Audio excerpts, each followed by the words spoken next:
دلوقتي نشوفه هيعمل ايه. انزل يلا كده وحاول تشوفه بيعمل ايه، صوره.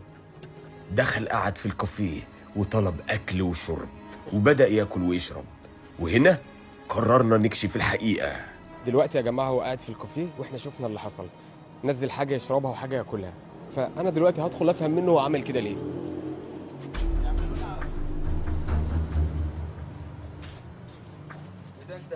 السلام عليكم. ايه ده؟ اف طب اهدى بس. لا اف عشان ما كبوش لا لا لا لا لا لا, لا ما تهزرش. طب كل حاجه متصوره، لو عملت كده لو عملت انا مش جاي. طب اهدى. طب ممكن تفهمني؟ افهم نزل بس الكوبايه دي، نزل الكوبايه دي بعد اذنك، بعد اذنك. انا مصور كل حاجه. لو عملت اي حاجه اسمعني، انا ركز معايا، لو عملت اي حاجه انا هعرضها للناس. اهدى عليا سيد. انا لما سالتك في الاول انت عارفني ولا لا؟ انت عارف انا فيها ايه؟ اسمعني للاخر. لما سالتك